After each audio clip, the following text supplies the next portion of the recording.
Lord be with you. And with your spirit.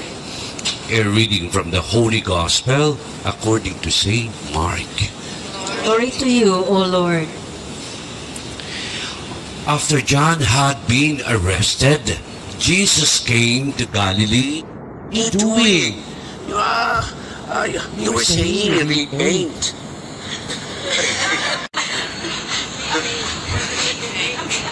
They end up repainting their houses. But the word there is repent. In Tagalog, what's that? Pagsisisi. Turn away from your sins and go back to God. There is a song during the Lenten season, come back to me with all your heart.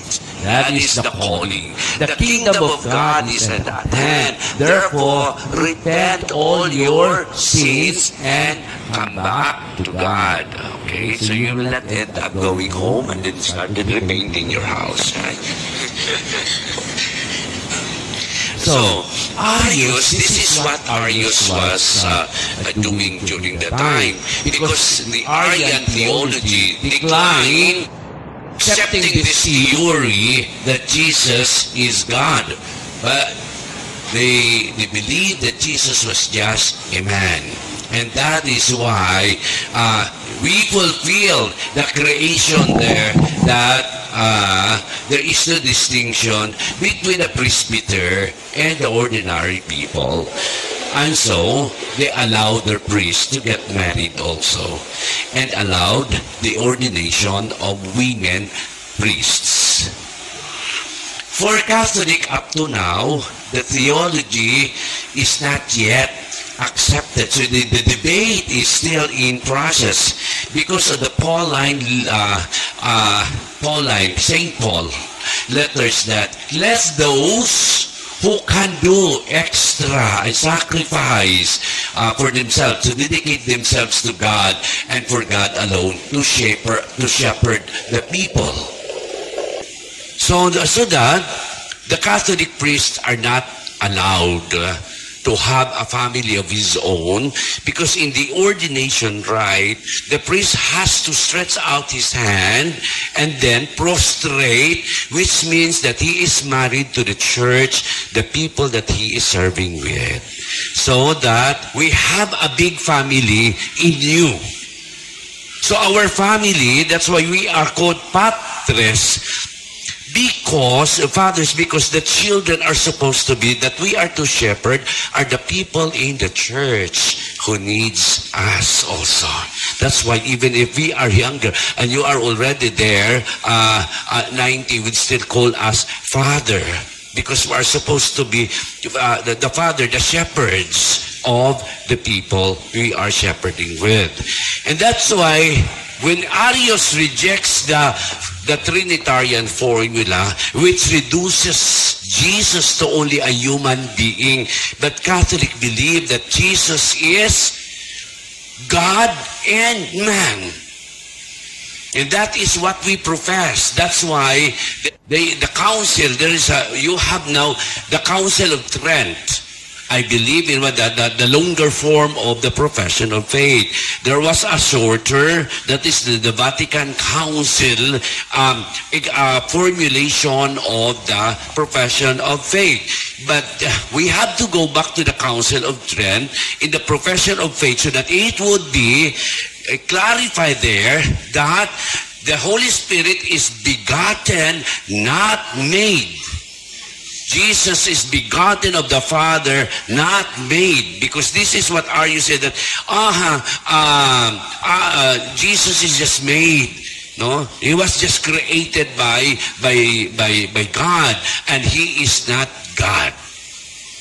So this is today's liturgy, and we learn so much about this so that we know how to defend our faith. There are so much people there that would really go there to destroy the Catholic faith. There are hundreds of them who would go to the streets and would preach that you come to us. You didn't need to go to, especially those who reject Marian theology. That Mary, we have the dogma here, that Mary is the mother of God. That is in January 1. We start the year with the devotion to the Mary as Mother. That is the dogma of the church. So when we see dogma, it cannot be, that is infallible. That's why Arius also say, the Pope made mistake in declaring himself as infallible. Where is the fallibility of office? Francis, as a man, he is capable of committing mistake. That is why he does his confession every Saturday to a priest at 6 o'clock. So that's every week. Every week, the Holy Father goes for confession.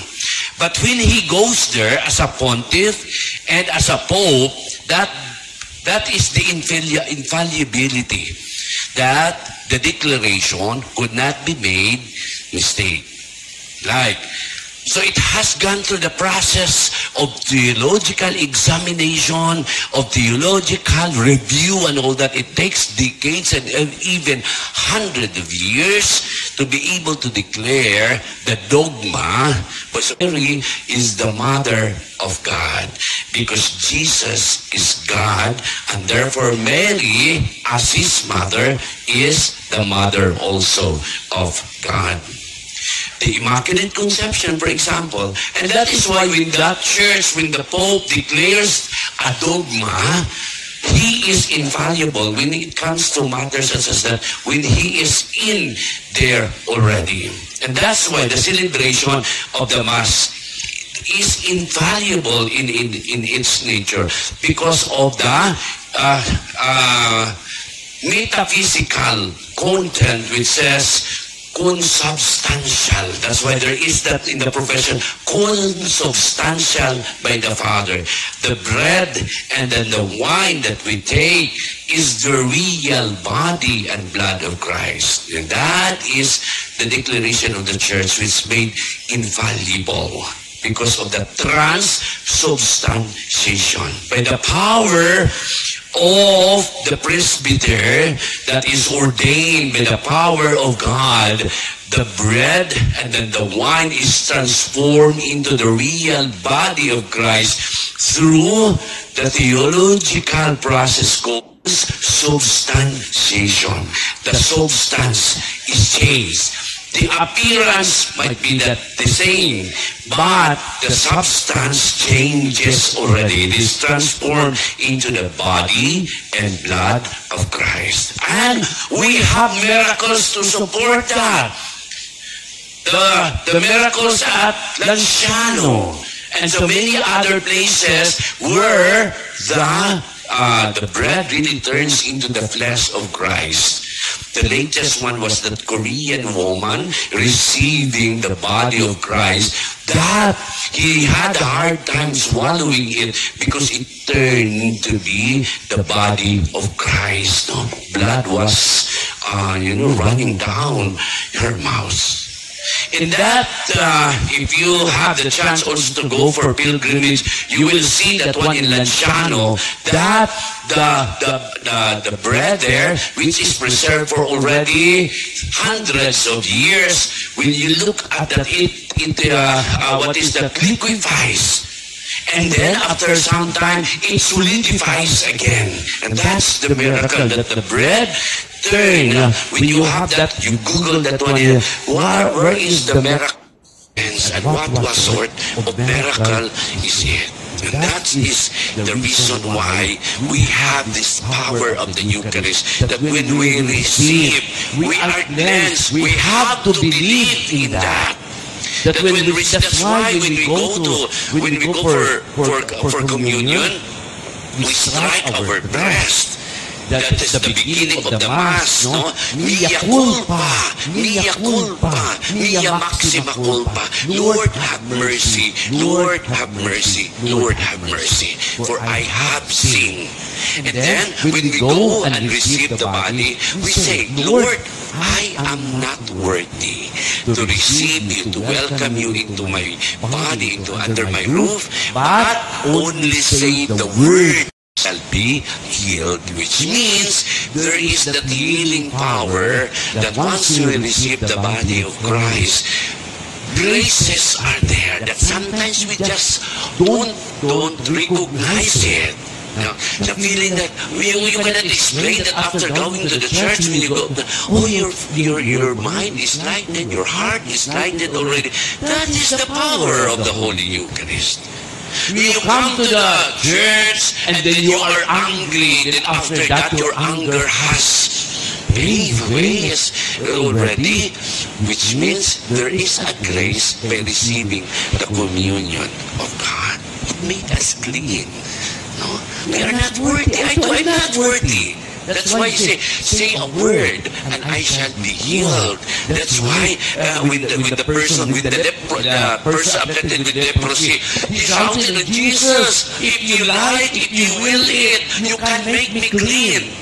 What did Jesus told him? I will it, be made clean. And immediately the leprosy left the person. How good is the Lord be done? There might be no solution when we say that we have the problem, but that the wisdom of God giving us to find solution is a grace itself. It's not He finding solution for us. We find a solution for ourselves, but through His wisdom and guidance. Somehow our feet will bring us to the people whom we talk, and then the events, and then experience in our lives will tell us that there is indeed the presence of God in that. To hold on to that faith and asking Kirani to help us to intercede for all of this. Let us all stand and offer our prayers to the Lord.